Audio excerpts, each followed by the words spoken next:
Bonsoir mesdames, bonsoir messieurs. Bienvenue encore à votre émission hebdomadaire Diaspora Excellence. Diaspora Excellence qui est cette plateforme qui met en avant la diaspora en Europe, en Amérique, en Asie.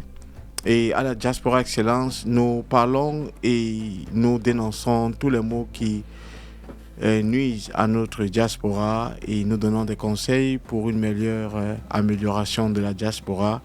Et aussi nous invitons des personnes qui, d'une manière ou d'une autre, ont réussi au sein de notre diaspora pour qu'ils puissent parler de leur vécu afin que nous puissions en profiter. Et tel est le cas ce jour avec un invité spécial, une personne que vous allez découvrir et dont j'en suis certain que vous allez apprendre énormément. Aujourd'hui, nous recevons un jeune.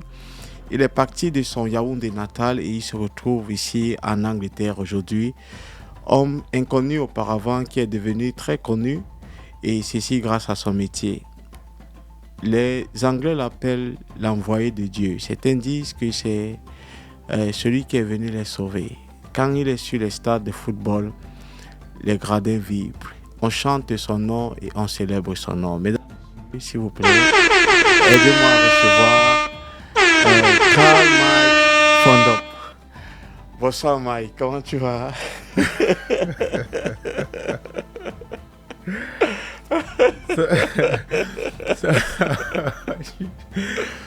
J'avoue, tu m'as complètement coupé le souffle et la parole. Hein. Mais non, merci pour cette introduction. Je vais très bien par la grâce du Seigneur. Merci.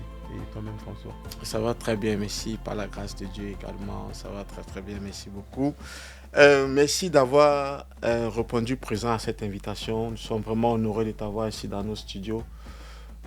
Déjà pour commencer, est-ce que le déplacement était facile d'aller du pays de Galles pour te retrouver ici à Londres à ce jour? Comment ça s'est passé? Alors, bon, disons, c'était juste long, rien de compliqué. Comme hier, mon équipe, nous avions match ici à Londres, notamment contre Ebbsfleet. Donc du coup, j'ai voyagé avec le bus du club. Nous sommes quittés depuis vendredi. On a passé la nuit à l'hôtel.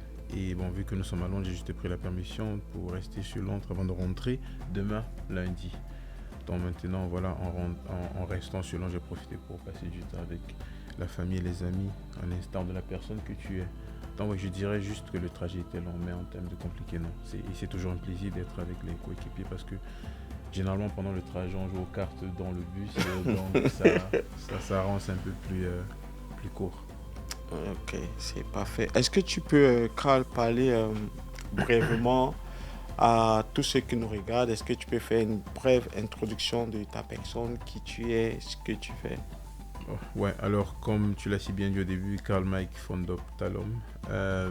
Maintenant, footballeur professionnel de métier, mais de formation, je suis un actuaire de formation.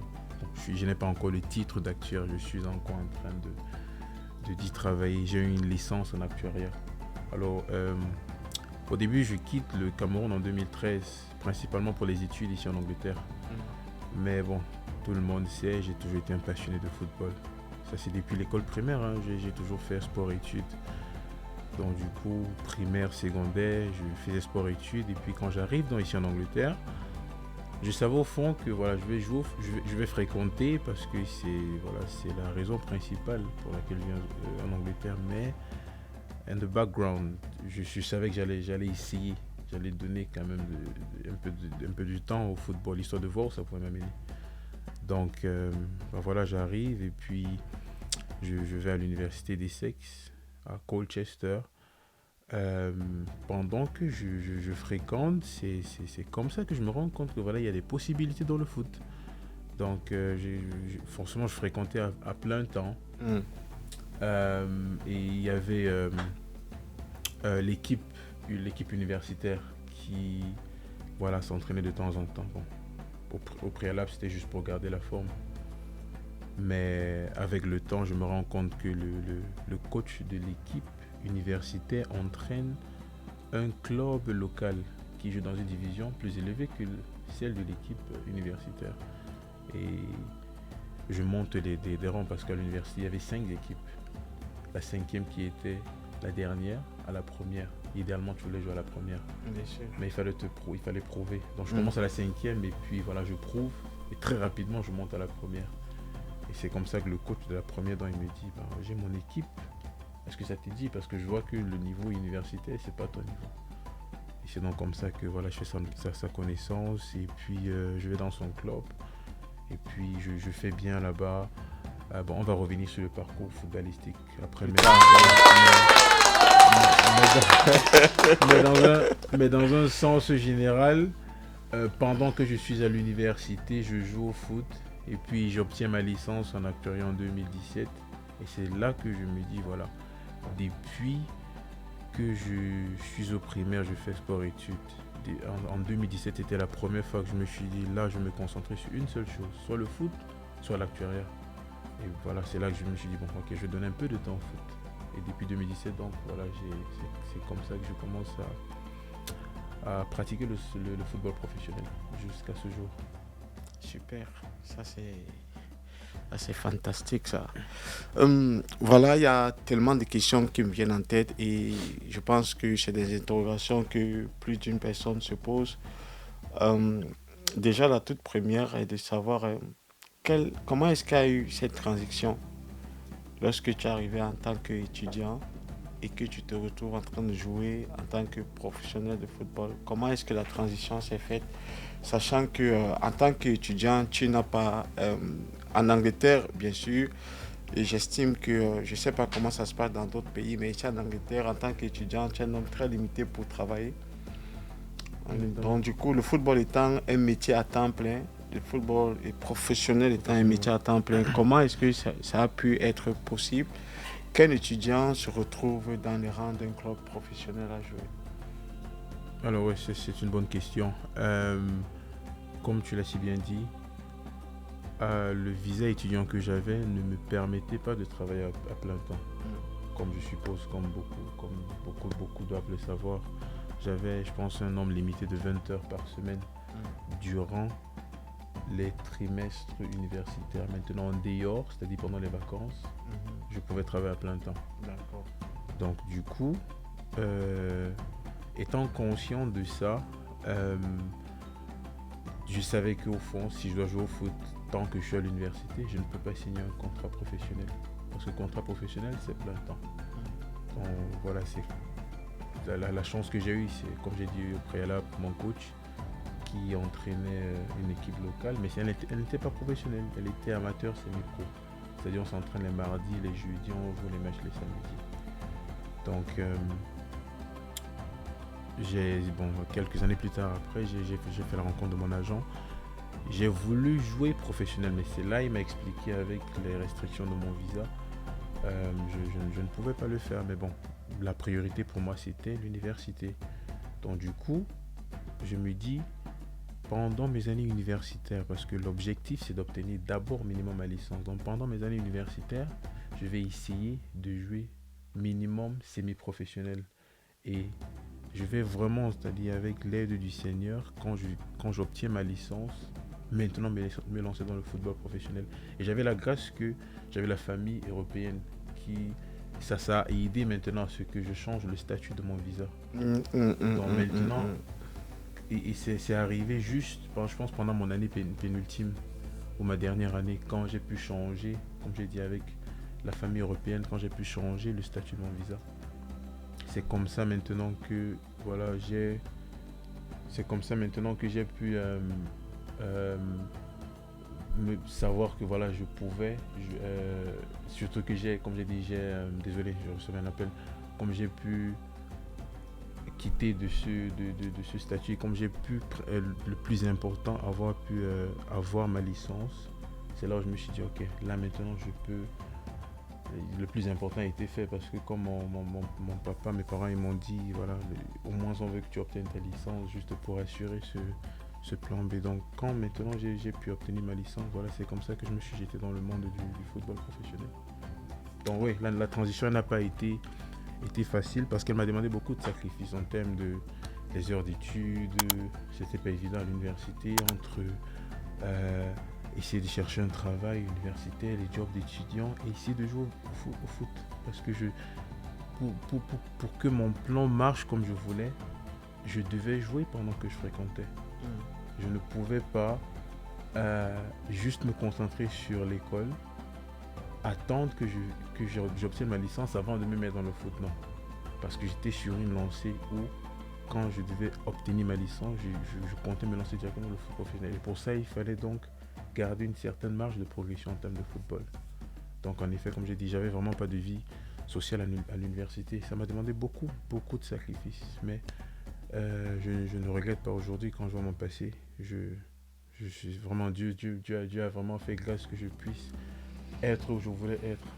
Super, ça c'est fantastique. La question se pose aussi parce que voilà, il y a beaucoup de jeunes qui arrivent comme étudiants et qui ont d'une manière ou d'une autre un talent du football, qui sont aussi passionnés du foot et qui aimeraient être dans le milieu footballistique, mais qui trouvent vraiment l'accès difficile.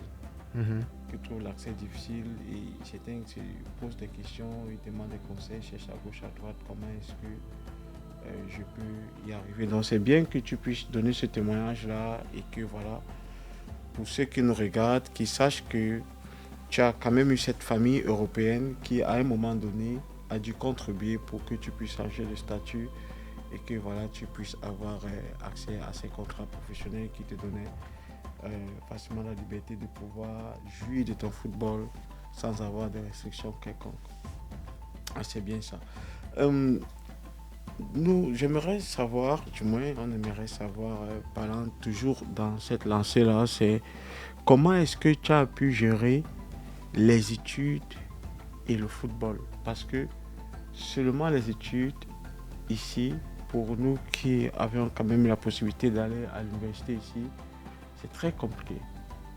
Mais il fallait que tu puisses gérer les études et aller aussi t'entraîner, être dans un club de football. Et comment est-ce que tu as pu gérer combiner ces deux choses? Entre les études et le foot, le sport en même temps. Ouais, ça, comme j'ai dit, ça m'a demandé énormément de sacrifices. Les mercredis, quand généralement les gens allaient s'amuser, ou bien les week-ends, je ne pouvais pas le faire parce que je devais aller, comme j'ai dit, j'étais à l'université à temps plein. Donc, lundi, je dois aller à l'UNIF. Mardi, je devais aller le matin à l'université. J'avais cours, mais le soir, je devais aller m'entraîner. Et les entraînements, c'était, comme j'ai dit, les mardis, les jeudis et les matchs les samedis. Donc, le petit temps que j'avais de repos, pour moi, c'était le temps où j'essayais de récupérer en termes de mes leçons. C'est-à-dire la lecture et la compréhension. Les lundis, comme j'ai dit, je vais à l'université, je rentre, j'étudie. Sachant que le mardi, je vais m'entraîner, j'essaie déjà d'anticiper le cours du mardi. Le matin, quand je vais au cours, donc, pendant le cours, je fais tout. Et même après le cours, si j'avais des questions directement pour les poser au professeur. Et non de laisser le temps passer de telle sorte que quand le cours finit, je me rassure de maîtriser le cours qu'on vient de faire au lieu de laisser pour le lendemain. Et même ça s'arrêtait pas là. Quand je partais directement prendre le métro, le train pour aller aux entraînements, pendant le trajet, je lisais mes cours, étant dans le train, étant dans le bus. Parfois, il y avait les devoirs à faire que je faisais dans le train et dans le bus. Donc, du coup, c'est comme j'ai dit, c'est tous ces sacrifices, c'est parce que mon temps était tellement limité. Donc, le peu de temps que j'avais, c'était essayer de me rattraper. Et voilà, parfois, parce qu'il y a un moment, je jouais pour un club appelé Oxford qui était pratiquement à 3 heures de temps de l'université. Donc ça, c'était pas évident. Parce que je rentrais les mardis et les jeudis tard dans la nuit, 23h30, minuit par là, pour me lever le lendemain très tôt.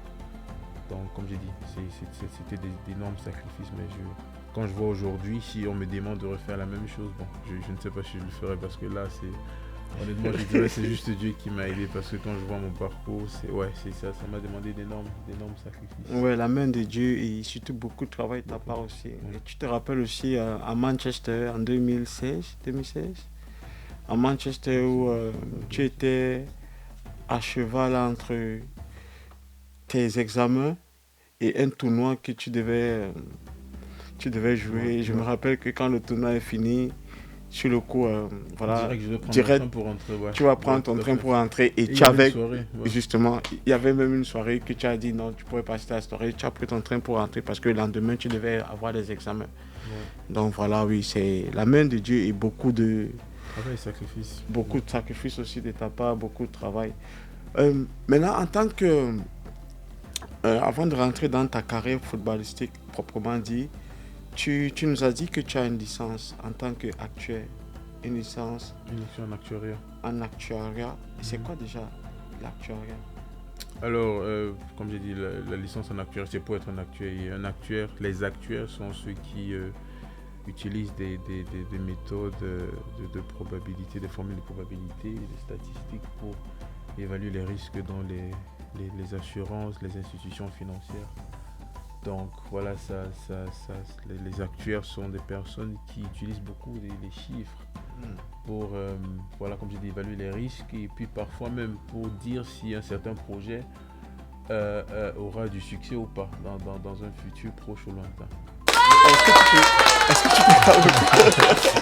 Est-ce que tu te rends même compte qu'en tant que footballeur, tu es en train d'exercer ton métier d'actuaire?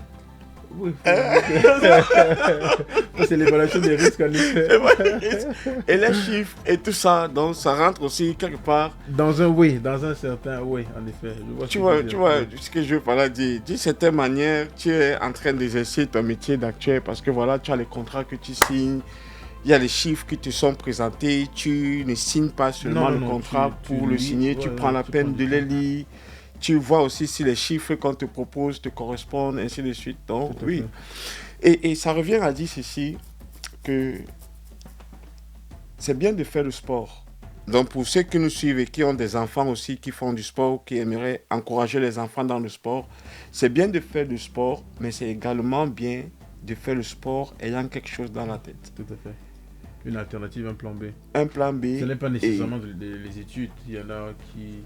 Moi, je voulais même en venir au niveau des études parce que, en tant qu'un intellectuel, parce que tu es un intellectuel, en tant qu'intellectuel, il serait difficile qu'on puisse te berner sur un contrat. Tout à fait. Est-ce qu'on est d'accord sur ce point-là? Parce que le contrat t'est présenté à beaucoup de jeunes qui, malheureusement, n'ont pas été à l'école, mais qui ont vraiment du talent dans le foot et qui ont pu réussir dans le football, mais qui se sont fait berner dans des contrats qu'ils ont signés. Tu vois, donc, tout à fait. Voilà, il y a des contrats qui sont présentés. Ce n'est pas forcément des contrats avec des clubs. Ils ont des contrats avec des managers, ils ont des contrats avec des avocats, ils ont des contrats avec des comptables.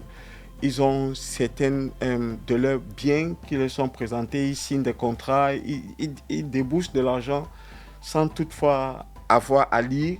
Ils font aveuglement confiance aux gens sans toutefois avoir à lire. Dans des petites choses qui pourraient vraiment... Mais une fois que tu es passé à l'école et te connaissant personnellement, c'est difficile que ça puisse t'arriver quand même. Bien sûr. Et tu vois tout à l'heure quand j'ai dit pas nécessairement à l'école, je parlais dans le sens, bien sûr après avoir pris les B.A.B.A. Mais quand j'ai dit avoir une alternative, pas nécessairement dans l'école, il y en a qui peuvent être, par exemple, qui peuvent faire une formation de plombier, mais c'est une petite alternative. Si c'est que dans le foot, ça ne marche pas. Tu vois ce que je veux dire? Oui, je parle dans ce cadre où nous sommes ici là. Mais idéalement, ce serait bien que chacun ait un bagage intellectuel. Ce serait bien que chacun ait minimum un bac ou bien une licence. Et comme tu as dit, pour moi, ça c'est, je pense, quelqu'un qui a minimum un bac ne peut pas facilement se faire berner avec la formation, avec l'éducation que nous avons au Cameroun et ici là. Et ayant le bac, voilà, il suffit d'avoir, quand tu lis ton contrat, tu sauras s'il y a certains termes ou bien clauses du contrat qui ne t'arrangent pas. Après quoi, tu sauras comment améliorer ou bien essayer de modifier ça. Donc oui, je suis d'accord avec toi sur ce point où c'est important que ceux qui veulent évoluer dans le foot ne font pas juste le foot. Non, mais qu'ils aient aussi quand même minimum un bagage intellectuel parce que demain, tu n'as pas envie de signer des contrats et que ce soit quelqu'un d'autre qui gère ton argent ou bien qui gère tu envoies juste aveuglément les gens signer. C'est comme ça qu'il y a, on ne va pas citer les noms, mais il y a beaucoup de footballeurs qui ont eu à se faire berner ainsi parce qu'ils faisaient confiance à d'autres personnes pour gérer leur côté financier. Mais à la fin, ça s'est retourné contre eux. Mais aujourd'hui, moi, même c'est pas juste une affaire d'aujourd'hui, mais voilà, tu peux me présenter Je ne vais pas aller signer et puis j'envoie juste quelqu'un aller le faire. Non, non, moi-même je prends, je lis. Moi, s'il y a des trucs, je suis pas d'accord, je vais faire comprendre, je vais faire part que je vais aller faire et que mon désaccord et puis modifier selon les termes que je veux et puis voilà, on avance. Donc ouais, c'est en effet l'avantage, le désavantage du foot. Maintenant, ma formation d'actuaire, ça vient après. Voilà quand je vais arrêter le foot. Et il va falloir que tu puisses passer à autre chose. Voilà, parce que voilà, le football est très physique, ça te demande. À un moment donné, tu ne pourras plus physiquement répondre. Mais il faut bien que, voilà, que tu continues d'exercer, créer de l'argent et faire autre chose. Ouais. Notre réalisateur nous demande de lire les commentaires. Je ne sais pas si les gens sont en train de saucer là-bas, mais bon, on va quand même pouvoir jeter un coup d'œil si on peut voir les commentaires quelque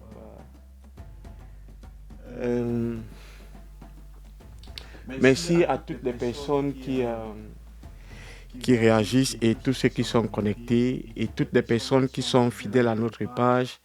Je pense à Jeffrey qui a toujours été présent, qui n'a jamais manqué une occasion, même lorsqu'il est en déplacement. Et puis tout récemment, il était en Côte d'Ivoire pendant la Coupe d'Afrique, il était connecté là-bas. Jeff, je sais que tu es là, vraiment merci. Je pense à Donna qui est toujours là, qui t'apporte, qui envoie des cœurs. Et bien sûr, tous ceux qui sont toujours présents, je pense à Prince et je pense à tout le monde. Voilà, Mike, ce sont nos fidèles abonnés qui sont toujours là, qui ne manquent pas les opportunités, qui ne manquent pas une seule émission. Nous allons poursuivre, Mike, et j'aimerais poser des questions par rapport à maintenant, par rapport sur le plan footballistique, proprement dit, en tant que footballeur africain. Parce que nous basons notre émission est basée sur les Africains qui vivent ici. En tant que footballeur africain, qu'est-ce que tu peux déjà dire en tant que footballeur africain? Qu'est-ce que tu peux dire? Quelle est l'expérience? Quelle est ton expérience dans un club? Ouais, bon, je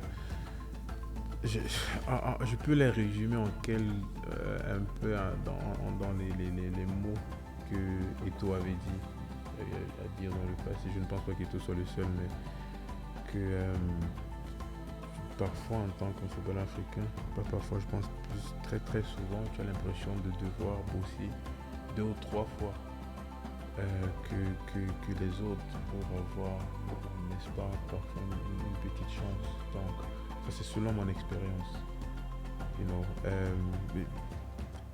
Et les gens me posent souvent la question en termes de racisme et discrimination. Dans mes clubs, non, je ne dirais pas que j'ai eu à subir. Tu n'as pas encore subi de racisme? Non, je ne dirais pas. Même pas venant des supporters avec? Non, des supporters avec, ça peut arriver. Déjà quand je joue, il y a parfois des cris, il y a certains qui vous disent des choses, mais je ne me focalise pas dessus. Je suis concentré dans le match. Et c'est quelque chose de fou. Les gens ne croient pas, mais je te promets, quand tu joues, parfois il y a les sons que les fans émettent, tu ne les écoutes pas. Quand tu es vraiment à fond dans ton jeu, quand tu es concentré, tu ne les écoutes pas. Bon, les chants, voilà, tu écoutes les chants, tu entends. Mais il y a des sons qui sont émis, mais tu ne les écoutes pas quand tu es concentré. Mais les gens peuvent croire qu'on entend tout, mais non, pas du tout. Mais il y a des moments, voilà, par les fans adverses, c'est arrivé, mais de nos propres fans, non, je n'ai pas encore subi. C'est possible qu'il y ait eu une discrimination indirecte, mais de ce que je sache, non, je n'ai pas encore. Mais bon, maintenant, encore pour une autre façon de répondre à ta question, ouais, ce n'est pas évident. En tant que footballeur africain, il faut vraiment bosser, mais alors bosser dur. Il y a certaines choses que tu ne peux pas faire. Tu ne peux pas être à la moyenne. En tant que footballeur africain, il y a certaines personnes qui peuvent être à la moyenne et on peut leur accorder le bénéfice du doute. Mais un footballeur africain, c'est vraiment difficile. Si tu as la moyenne, non, on ne te regarde pas. Tu dois vraiment bosser pour être au-dessus de la moyenne, comme j'ai dit, pour avoir cette chance bien, pour être vu. Et comme plusieurs footballeurs africains, on a nos atouts. notamment naturellement doué physiquement, l'athlétisme, le souffle et autant. Maintenant, je pense que j'utilise ça à mon avantage. En plus de ça, maintenant, bon, je travaille aussi et j'améliore parce que j'ai aussi ce côté technique. Mais je ne me dis pas parce que très souvent on vous voit, surtout les Africains, on les voit juste comme le côté physique là. Ceux qui sont physiques et voilà, mais il y a plusieurs qui ne. Plusieurs tu as l'impression parfois, je pense pas qu'on regarde souvent trop ce côté technique. Donc, je travaille aussi sur mon côté technique et j'essaie de le faire valoir. Donc, je sais pas si je parviens à répondre à ta question. Mais dans un sens général, oui, pour dire vrai, c'est pas évident. Ce n'est pas évident. Mais en travaillant dur et surtout avec la grâce de Dieu, tu parviens toujours à t'en sortir. D'accord. Merci beaucoup. Euh, donc, oui, avant de passer à la prochaine question, j'aimerais d'abord confirmer par rapport au chant.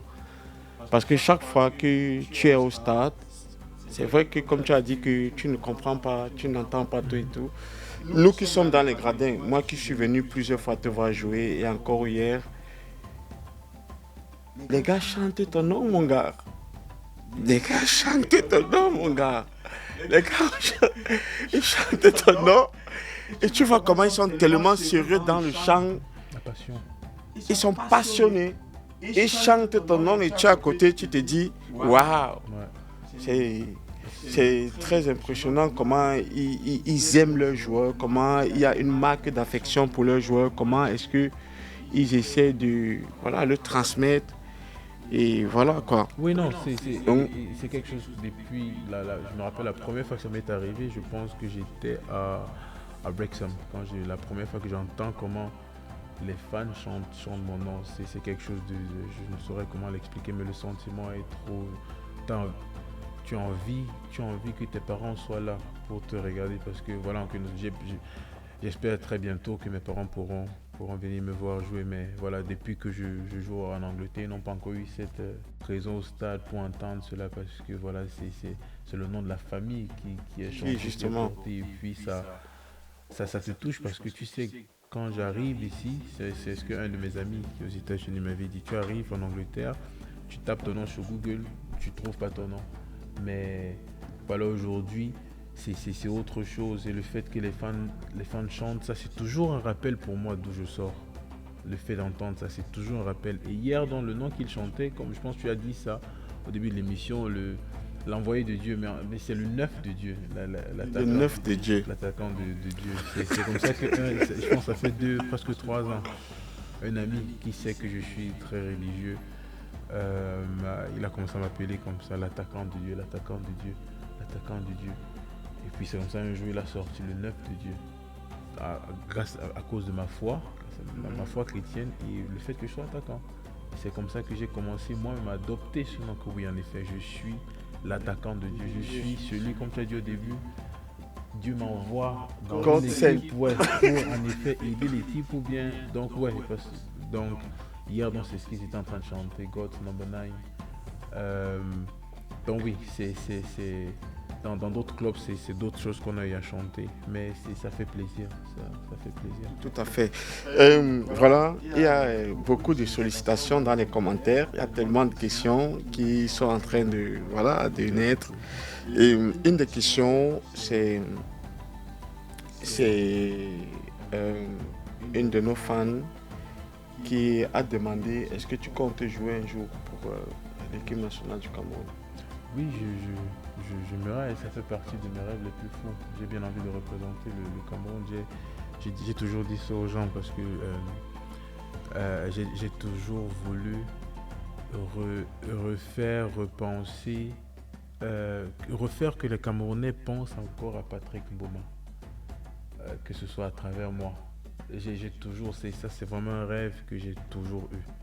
Donc, bon, je sais qu'il ne se fait pas tard et je continue de travailler pour y arriver.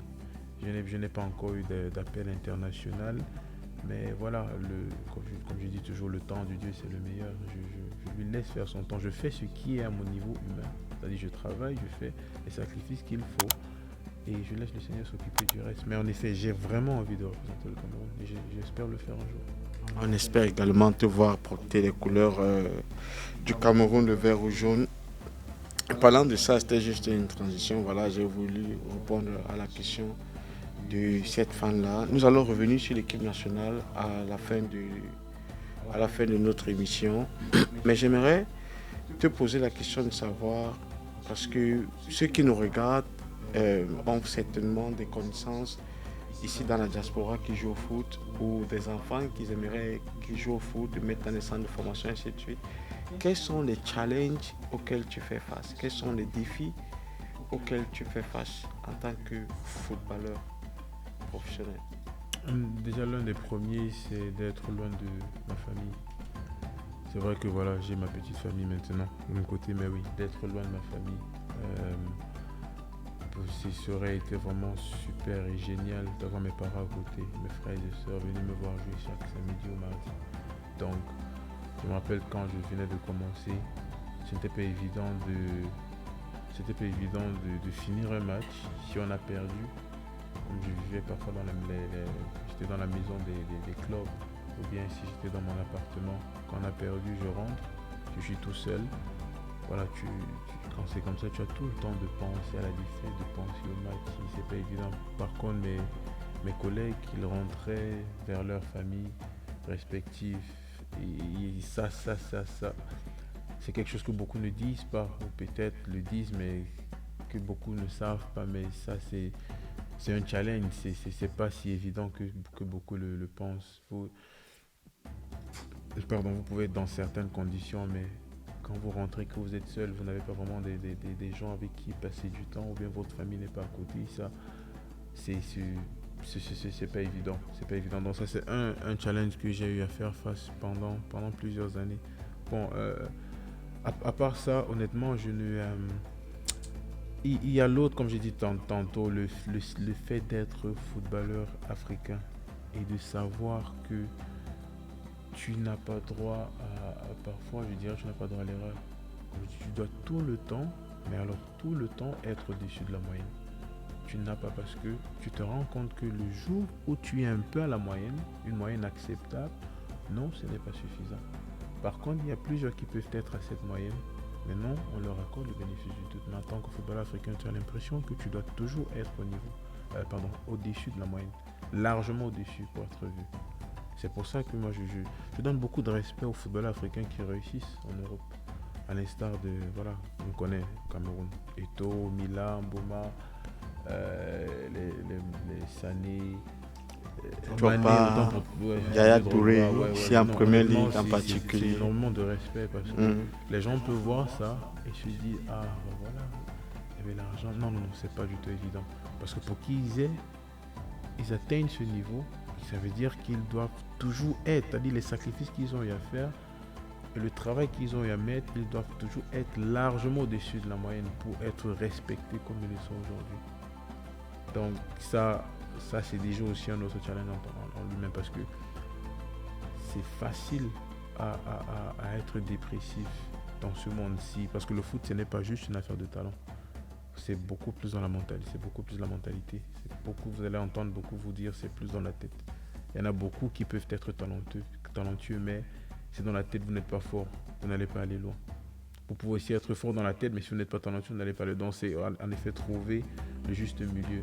Mais selon mon expérience, les choses se passent beaucoup plus dans la tête, parce que j'ai eu à voir beaucoup qui ne sont pas aussi talentueux que ça.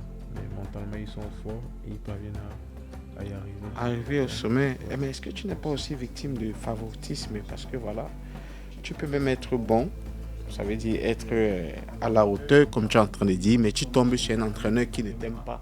Ouais, il y a des exemples sont nombreux, même dans le plus haut niveau, nous l'avons vu. Mais est-ce que toi, personnellement, est-ce que tu as déjà été victime de ce genre de problème où il y a un entraîneur qui arrive dans le club et tu es largement au-dessus de tout le monde, mais le fait que, voilà, comme on dit chez nous, que tu as le sang du maquereau, le fait que tu es le centre du Maquereau, voilà, tu ne passes pas dans ses faveurs et soit il ne t'utilise pas comme il devrait, soit il ne t'utilise pas carrément. Ouais, mais je suis sûr que déjà, ce favoritisme-là, il y a plusieurs personnes qui l'ont vécu. Moi, personnellement, ouais, c'est dans plusieurs corps, c'est arrivé, hein. Déjà que encore, c'est dans la nature humaine. C'est-à-dire, l'homme même toi, je pense pas que tu m'aimes de la même façon que tu vas aimer un autre ami. Dans la nature humaine, on a tendance à aimer certaines personnes plus que d'autres. Ça, c'est la nature humaine. Mais maintenant, quand tu es dans un monde professionnel où, en principe, il doit avoir de la méritocratie. Où on vous nomme, on vous juge sur la base du mérite ou bien de vos performances.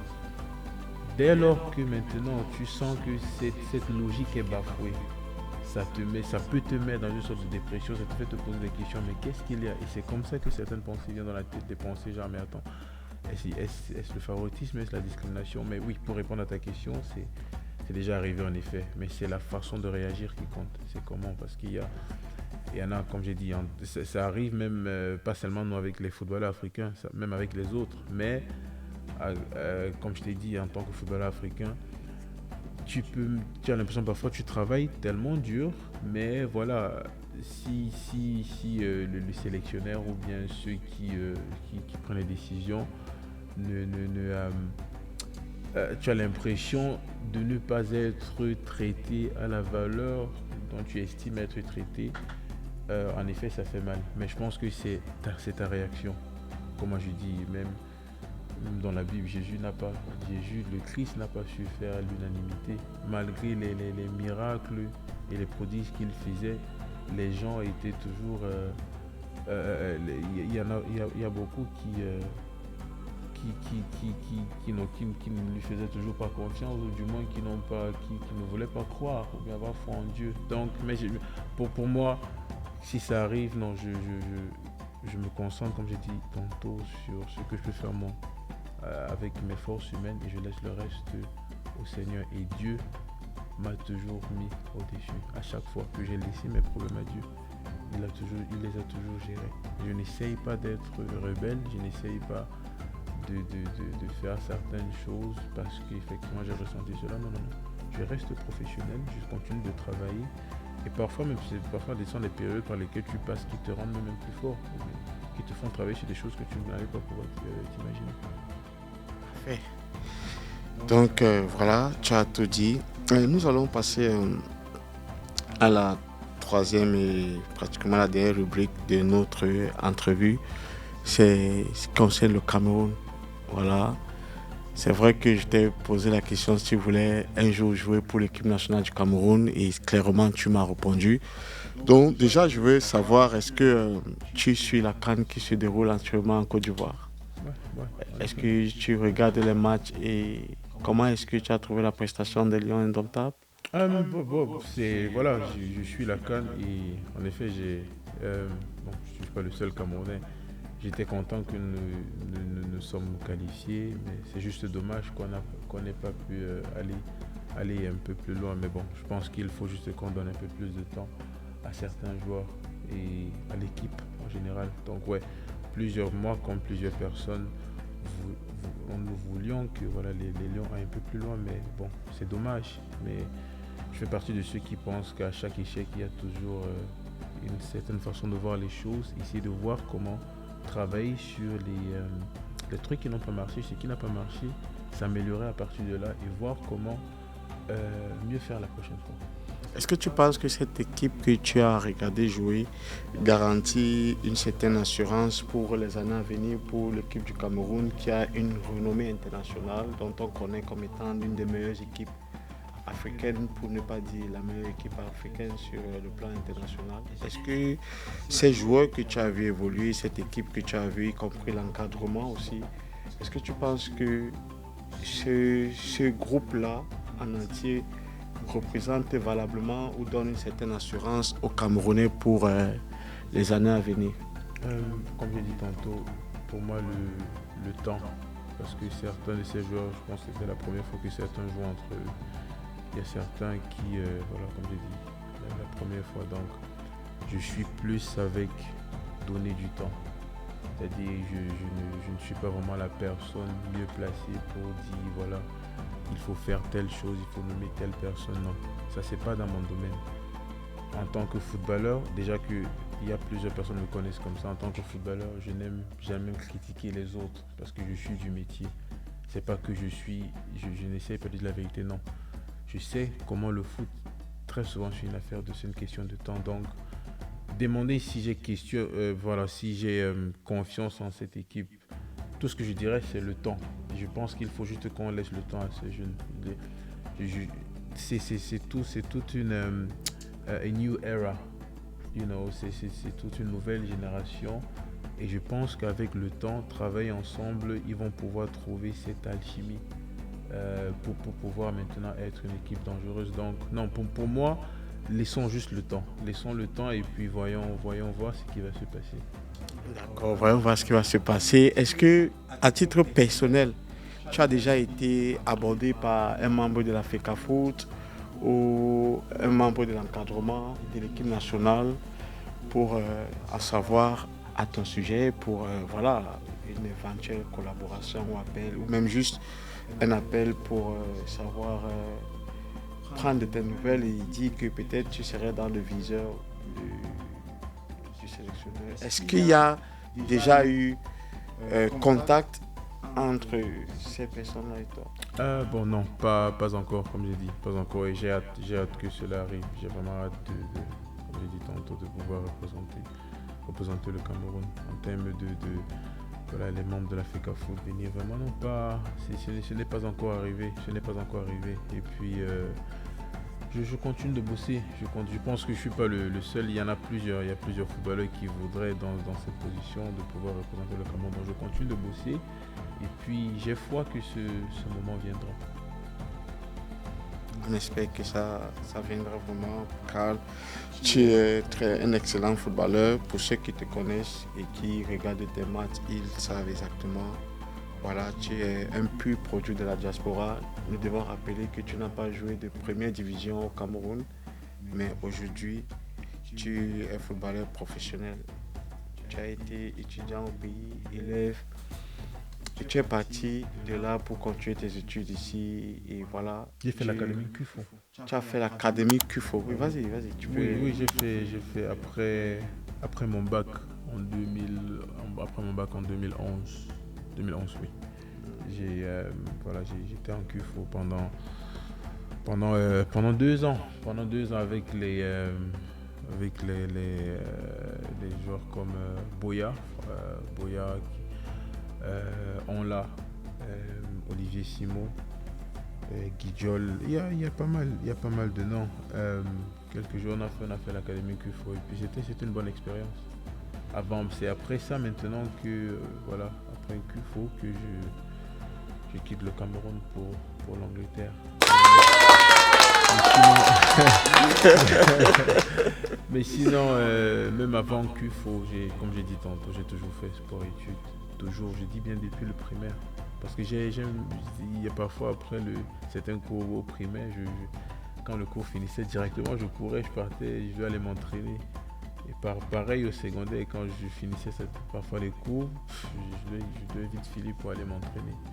Donc ça a toujours été un sacrifice. J'ai beaucoup sacrifié depuis le primaire en termes de ma vie sociale. Il y a pas mal de choses. Et l'éducation que j'ai reçue de mes parents qui ne boivent pas, qui ne fument pas, donc tout ça a contribué et ça m'a aidé à être une personne disciplinée aussi, parce que pour pouvoir atteindre le haut niveau, vous avez besoin de cette discipline.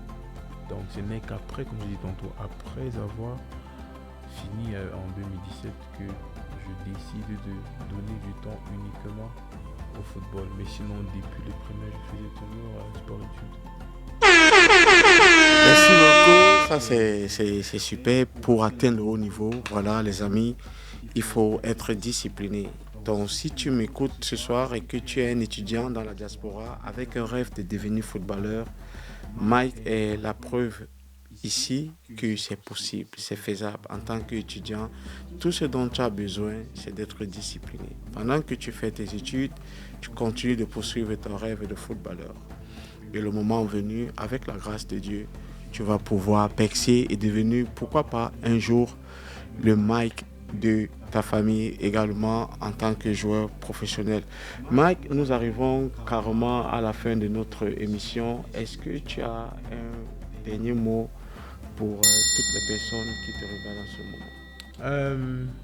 Merci déjà, merci à vous de m'avoir reçu et merci aux followers, aux personnes qui suivent la chaîne depuis que vous avez commencé. Et je vais juste terminer par les mots que tu viens de dire. Hein. Éventuellement, ceux qui veulent être footballeurs ou bien ceux qui connaissent, certains qui veulent être footballeurs, un conseil vraiment que je donnerais, c'est au moins d'avoir un plan B. C'est super important d'avoir un plan B pour assurer, parce que le football, les blessures peuvent arriver, il y a des déceptions en termes de contrat ou bien d'extension, mais il y a un plan B.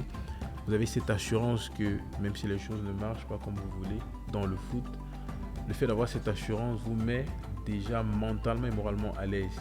C'est-à-dire vous entrez dans les stades et dans les terrains d'entraînement ayant cette assurance qui est très important, parce que le football, c'est une affaire de confiance.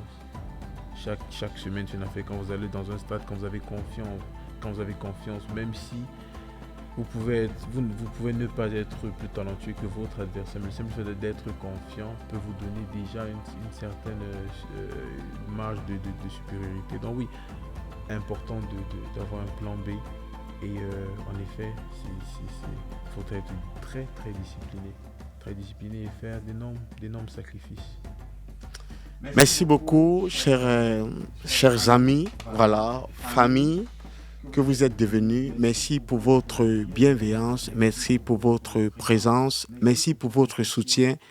Nous pouvons le sentir à partir d'ici. Continuez de nous suivre, continuez de nous encourager.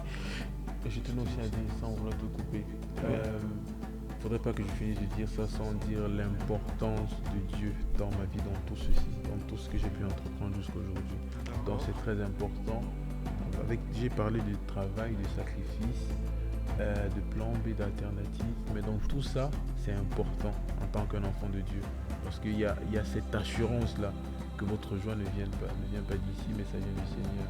Et quand vous savez que ce n'est pas les hommes qui contrôlent votre contrat, qui contrôlent votre prochain move, qui contrôlent le club où vous irez la prochaine fois, c'est très important de savoir que c'est Dieu qui contrôle votre vie. Donc ouais, faites tout ce que j'ai dit, la discipline, le travail, mais plus important, laissez vos plans entre les mains du Seigneur.